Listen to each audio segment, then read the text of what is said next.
서울에서 40년을 살았다. 회사 다닐 땐 하루에 12시간씩 일했고 가족을 위해 돈 벌어다 줬다. 그래도 불평 한마디 안 했다. 그런데 퇴직하고 나니 집이 낯설었다. 식탁에 앉아 있으면 며느리가 슬쩍 눈치를 줬다. 아버님, 낮엔 복지관이라도 다녀오세요. 그 말이 나를 밀어냈다. 어느 날 아들이 술김에 말했다. 아버지, 이제 우리도 좀 자유롭게 살면 안 돼요? 그 말이 마음을 찢었다. 나는 그날 밤 짐을 쌌다.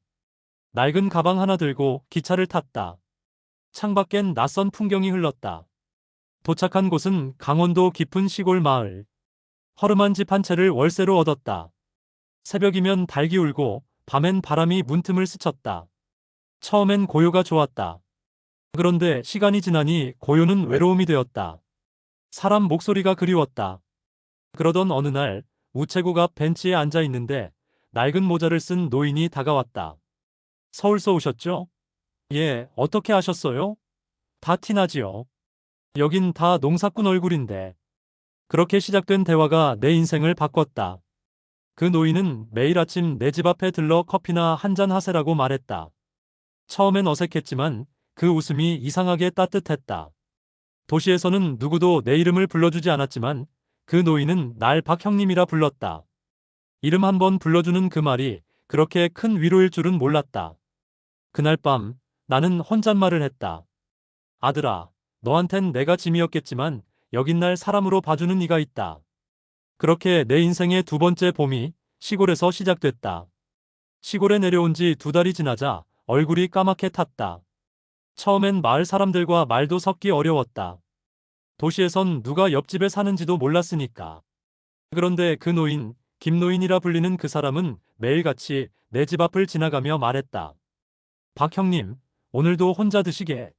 어느 날은 감자 한 바구니를 내밀었고 또 어느 날은 막걸리 한 병을 들고 왔다. 이건 내가 담근 거요. 한잔해요. 그 한마디에 가슴이 이상하게 따뜻해졌다. 둘이 마루에 앉아 막걸리를 나누다 보니 세월이 녹아내렸다.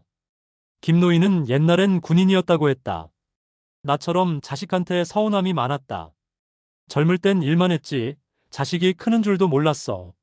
근데 결국 남는 건 옆자리에서 말 한마디 해주는 친구더라. 그 말이 마음속에 깊이 박혔다. 우리는 함께 밭을 일구고 동네 잔치에도 나란히 섰다. 어느새 사람들은 우리를 박 형님, 김 형님 콤비라고 불렀다. 그렇게 나는 다시 웃었다. 아들이 주지 못한 따뜻함을 낯선 마을에서 받았다. 그날 밤 하늘의 별을 보며 혼잣말을 했다. 도시는 나를 버렸지만 여긴 나를 다시 살려줬구나. 가을이 깊어갈 무렵 마을의 공기가 달라졌다.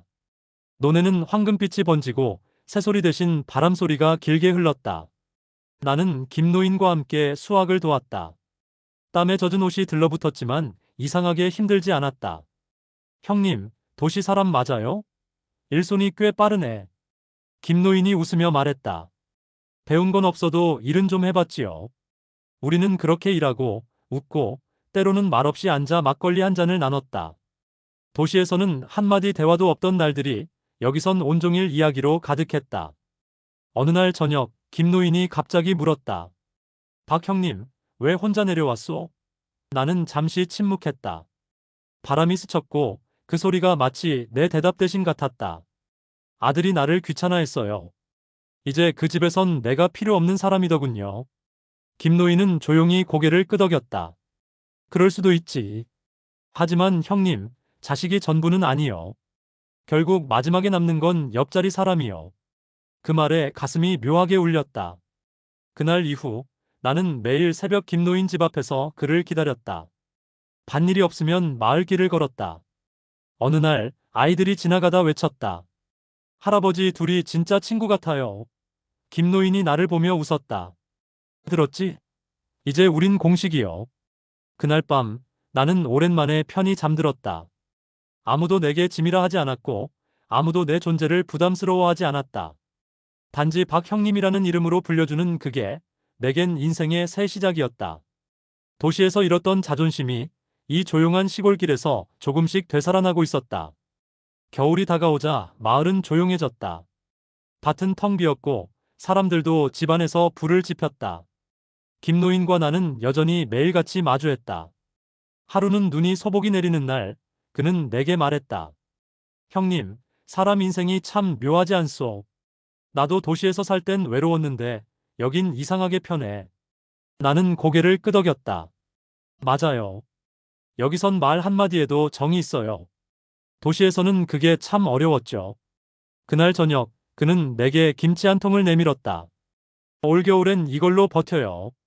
내가 담근 거요. 나는 웃으며 받았다. 형님 손맛이면 이건 반찬이 아니라 약이지요. 둘이 웃음이 터졌다. 그러나 며칠 뒤 김노인이 갑자기 쓰러졌다. 마을 사람들이 놀라서 달려갔지만 병원에서는 편히 가셨습니다라는 말뿐이었다. 순간 머리가 하얘졌다. 그의 방엔 우리가 함께 마신 막걸리 잔 2개가 그대로 있었다. 나는 그 앞에 앉아 조용히 중얼거렸다. 형님, 고마웠어요. 나한테 친구라는 게 뭔지 알려줬잖아요. 며칠 후 그의 묘 앞에 들꽃을 한 다발 놓았다. 눈이 흩날리는 가운데 나는 눈을 감았다. 이상하게도 외롭지 않았다. 그와 함께했던 기억들이 바람처럼 곁을 맴돌았다. 집으로 돌아와 김치통을 열었다. 향긋한 마늘 냄새가 퍼졌다. 그 맛은 짠맛보다 따뜻했다. 그날 나는 처음으로 일기를 썼다. 도시에서 버림받은 나는 이곳에서 진짜 친구를 만났다. 이제 더 이상 외롭지 않다. 그는 떠났지만 내 마음속에 여전히 산다. 그리고 조용히 불을 끄며 속삭였다. 김 형님, 내일도 같이 밭에 나가요. 당신이 좋아하던 그 자리로. 봄이 다시 왔다. 김 형님이 떠난 지 어느덧 반년. 눈 덮였던 밭에는 새싹이 돋고 산 아래 개나리꽃이 피었다. 그가 없던 겨울엔 밥맛도 웃음도 없었지만 계절이 돌고 나니 이상하게 마음이 좀 편안해졌다. 나는 여전히 새벽마다 밭으로 나간다. 호미질을 하다가도 자꾸 뒤를 돌아본다. 예전엔 그가 형님, 그건 너무 깊게 파면 안 돼 하며 웃던 자리다. 바람이 불면 그 목소리가 들리는 것 같았다. 마을 사람들은 이제 나를 박 어르신이라 부른다. 김 형님이 내 이름을 불러주던 그 말투랑 똑같았다. 어느 날 초등학교 아이들이 반 옆을 지나가다 인사를 했다. 박 할아버지, 또 씨 뿌리세요? 나는 웃으며 대답했다. 그래, 그래야 또 잘하지. 그 순간 깨달았다. 사람도 씨처럼 사는 거라고. 버려진 자리에서도 다시 싹이 트는 게 인생이었다. 밤이면 마루에 앉아 하늘을 본다.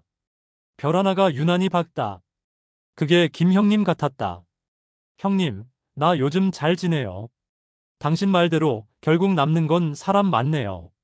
막걸리 한 잔을 따라 흙바닥에 붓는다. 건배요, 형님. 술이 흙으로 스며들며 작은 향기가 났다. 나는 이제 도시로 돌아가고 싶지 않다. 이 마을이 내 집이 됐고 김 형님이 내 마음의 일부가 됐다. 사람에게 버림받았던 내가 사람 덕에 다시 살아났다.